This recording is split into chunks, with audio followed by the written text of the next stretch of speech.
The Fairview Temple saga has been going on for over 2 years, and for those who are new to the discussion, it may be a little confusing.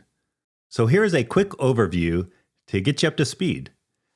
On February 23, 2024, the Church of Jesus Christ of Latter-day Saints filed an application for a conditional use permit to build a 2-story temple on 8 acres that it owns on a stretch of the busy Stacy Road known as Church Row.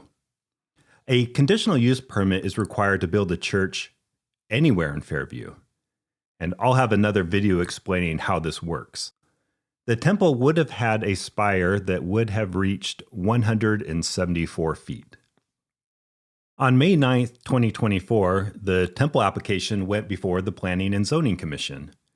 In the time between February and May, some organized groups began gathering support to oppose the temple. And as a result, over 40 people spoke at this meeting. And the commission voted 6-1 to recommend denying the conditional use permit application due to the size of the temple. So the next step was to go before the town council, which could overturn the commission with a supermajority vote. That meeting was held on June 4th, 2024. Because of the interest, it was held in a larger venue instead of town hall. Before the meeting, the church had discussed a continuance so that they could address concerns with the building height, and in a 4-1 vote, the continuance was granted. 2 months later, on August 6, 2024, the town council resumed its discussion of the temple application. It was a marathon with over 70 citizens speaking for and against the temple. In a 7-0 vote, the town council ultimately denied the conditional use permit without prejudice, meaning the church could resubmit an application with a maximum building height of 42 feet and steeple height of 68 feet. And that is not a magic number. That is actually the height of the meeting house steeple next door. Over the next couple months, the church and the town discussed their differences. The town council stuck firm to its view that it was protecting the character and aesthetics of the town, while the church explained the robust legal protections offered to religious institutions in zoning matters. Ultimately, the town and the church engaged in mediation, with the church agreeing to voluntarily give up its legal right to build the designed temple if the town would agree to support a smaller temple. On November 18, 2024, the town and church signed a non-binding mediation agreement calling for a 30,000 square foot single-story temple with a maximum steeple height of 120 feet. If you're unsure of what a 120-foot steeple looks like, check out my other video on this. So is that the end of the story? No. Town leadership then started making public comments in town meetings and in the press, suggesting that it was not going to actually approve the mediated design. For example, Mayor Lessner described the mediation as just the first inning of a negotiation. And in a newsletter to Fairview residents, the mayor said that, quote, "Through our attorneys, we have told them that there is a good chance that the new design with the 120-foot tower will not be accepted." There are time limits to seeking help under the Texas Religious Freedom Restoration Act, and those deadlines were drawing near.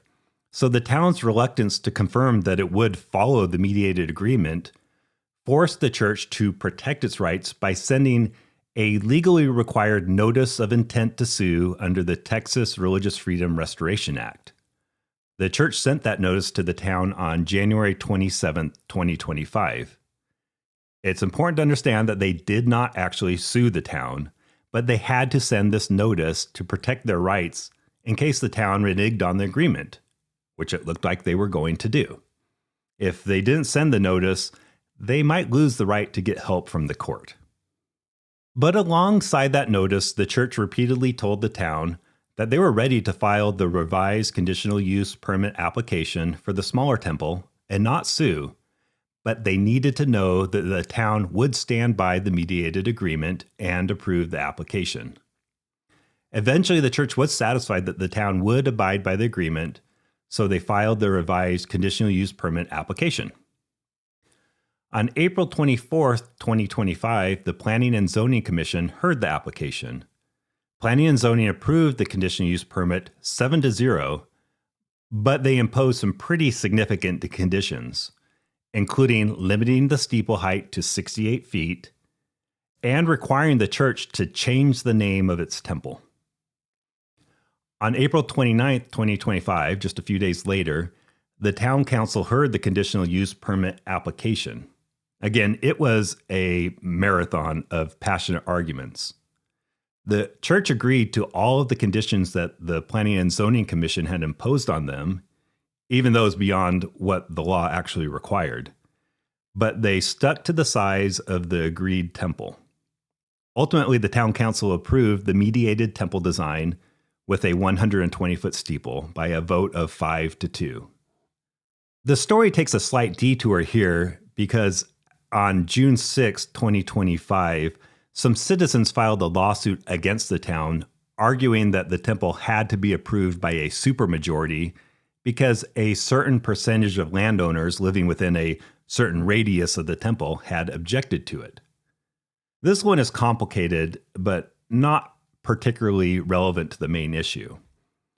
And on December 22nd, 2025, the Collin County District Court rejected the citizens' position and upheld the town council's grant of the conditional use permit. With that in the rearview mirror, on February 21st, 2026, the church held its groundbreaking ceremony and began construction.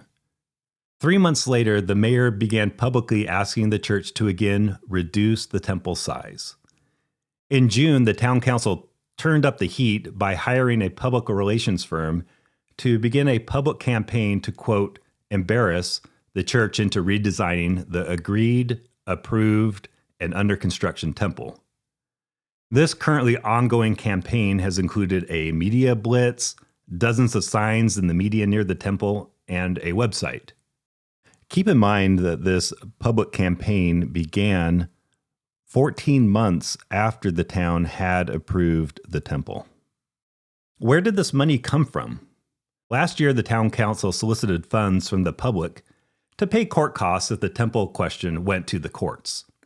Unused money was to be sent to the Friends of Fairview First Responders Association. But it appears that the town council decided to divert it to this public campaign instead. And that is where we are today.